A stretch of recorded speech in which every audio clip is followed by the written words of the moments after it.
अनिल दा ने मुझे बहुत सारी चीज़ें सिखाई, मतलब मैंने उनसे सीखी, उन्होंने शायद सिखाई नहीं हो पर मेरे दिमाग में वो बातें रहीं। जैसे गाने में सांस कहाँ छोड़नी चाहिए, कहाँ लेनी चाहिए, तो ये मैंने उनसे सीखा। यहाँ तक कि मैं माइक के सामने होती थी तो लोगों को पता भी नहीं चलता कि मैंने कहाँ सांस ली, कहाँ छोड़ी, ये मैंने उनसे सीखा। दूसरी बात मैंने उनसे ये सीखी कि कोई सुर लगाना है तो कितना मतलब फेड इन फेड आउट करना, ये मैंने उनसे सीखा, जो कि शायद और आर्टिस्टों ने उस पर ध्यान नहीं दिया। मैंने ये चीज़ बहुत ध्यान से सीखी। गुलाम हैदर साहब से भी मैंने एक बात सीखी थी कि बोल बिल्कुल साफ होनी चाहिए, और दूसरी बात उसमें ये थी कि जहाँ बीट आता है वहाँ जो बोल आएगा उस पर थोड़ा सा जोर देना ताकि गाना एकदम उठे।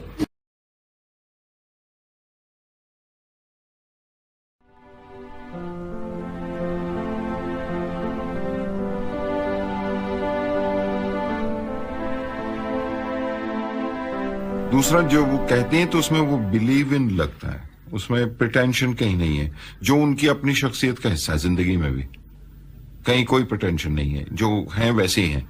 अब वो गाते हुए भी इसलिए हर एक चीज वो यकीन कर लेने को जी चाहता है कि हाँ ये जो कह रही है चांदनी रात को, जब चांदनी रात कहते हैं तो हाँ वो चांदनी रात है, वही होगी। यहां तक कि जैसे आपसे बात हुई थी कि उनकी मुस्कुराहट उनके गाने में, उनकी आवाज में दिखाई दे जाती है। अब और वो कितना मुस्कुरा रही हैं वो भी उसमें नजर आ जाता है अगर आप जानते हो उस शख्सियत को। एक बहुत ही और एब्स्ट्रैक्ट एलिमेंट है उनकी शख्सियत का। आई नो नॉट उनकी खामखा इस तरह से तारीफ नहीं कर रहा, पर वो बहुत जेनरस इंसान है, जो देने में, बांटने में। और ये एलिमेंट अगर आप महसूस कर सकें तो उनके पूरे गाने में, पूरी गायकी में महसूस होता है।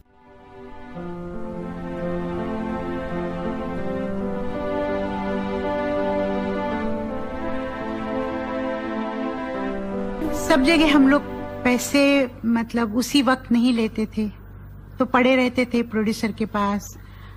कई जगहों पे मेरे पैसे डूब भी गए, तो बाद में जाके हमने ये शुरू किया कि भाई पैसे वक्त पे लेने चाहिए, उसी वक्त ले तो अच्छा है।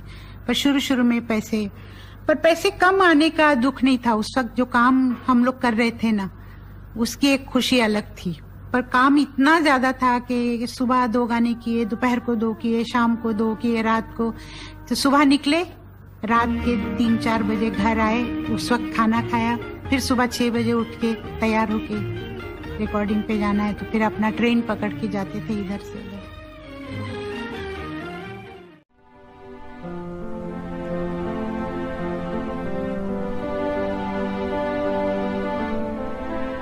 उसने अपनी शोहरत को बिल्कुल अपने ऊपर हावी नहीं होने दिया। ये भी परिंदों की आवाज बिल्कुल लता की आवाज की जैसी। तो उससे उसका आर्टिस्ट जो है वो जो गाना जो है उसका वो महफूज रह गया। And she is been able to contain herself. She is a very self contained person. Sometimes ऐसा हो सकता है कि she may give the image of being a complexed person. कि complex है उसमें, complex नहीं है। वो अपने आप को महफूज रखना चाहती है, दूसरी चीजों को अपने नजदीक आने देना नहीं चाहती। This solitude is a very essential part of all artists.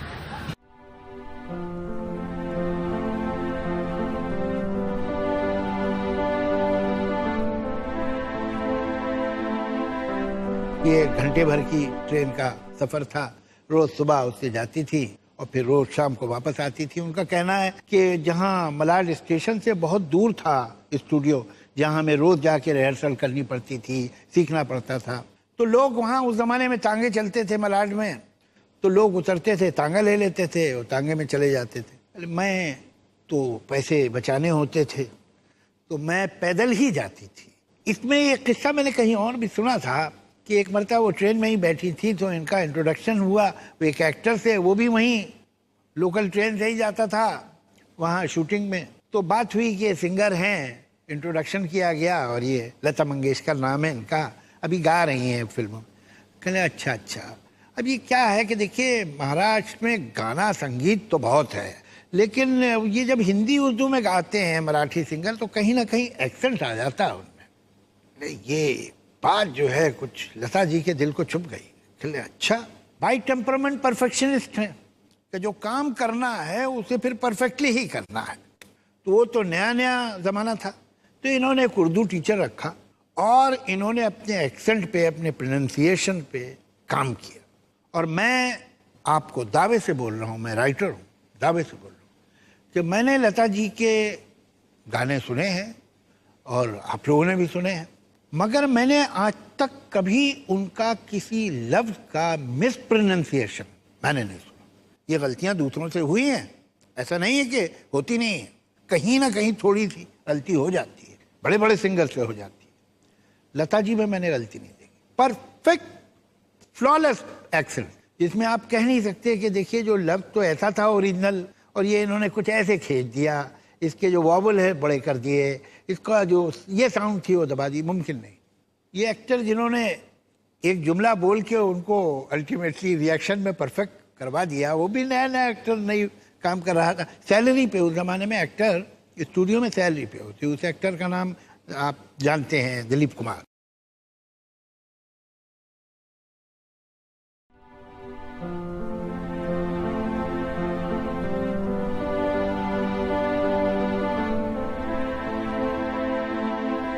मैं गाने में बिल्कुल खो जाती हूँ, पर मैं ज्यादा कोशिश ये करती हूँ कि पिक्चर पे जो भी मतलब कैरेक्टर है, क्या है, मतलब किस तरह का है, वो सोच के मैं ज्यादा गाती हूँ। और उसके लिए मैं पहले पूछ भी लेती हूँ।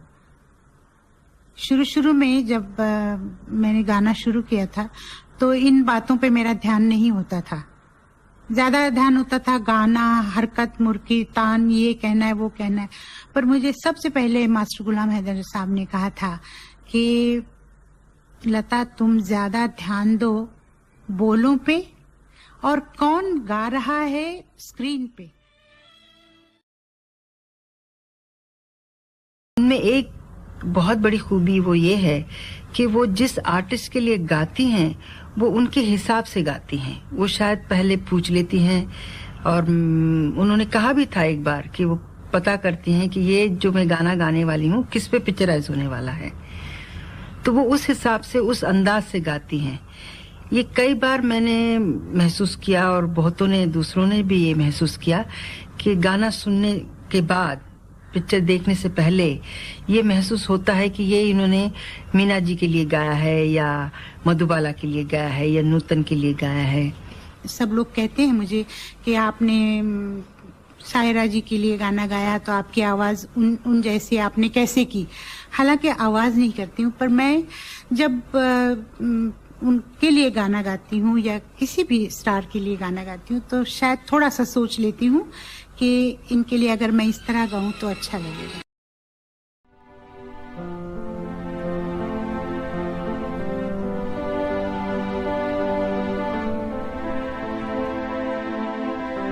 वो आई थी उस वक्त सिंगर की कोई पोजीशन और इज्जत नहीं हो रही थी।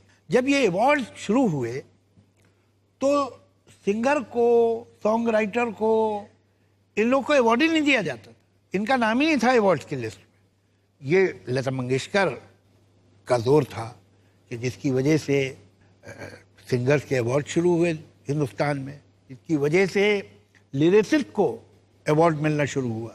आप लता जी का कोई इंटरव्यू देखिए, आप लता जी का कोई बयान देखिए, वो जिस इज्जत से म्यूजिक डायरेक्टर्स की बात करती हैं, जिस इज्जत से वो दूसरे सिंगर्स की बात करती हैं, उसी इज्जत से वो हमेशा अपने राइटर्स की, जिनके गीत उन्होंने गाए, उनका नाम लेती है। और उनका ये कहना है कि गीत तो अल्टीमेटली जब तक उसके शब्द ही नहीं होंगे तो उसमें गाने में लुत्फी क्या है। और चलेगा तो वही कि जिसके वर्ड सही हैं, अच्छे हैं, कोई मीनिंग है उसमें, तब मुझे मौका मिलता है कि मैं उसे इंटरप्रेट कर सकूं, मैं उसमें कुछ बता सकूं। जो उनके उदासी के गाने हों, उनके खुशी के गाने हों, कोई से भी आप उनके गीत, उन्होंने एक एक शब्द का हक अदा किया, कोई मिसप्रोनाउंसिएशन नहीं और कोई गलत स्ट्रेस नहीं।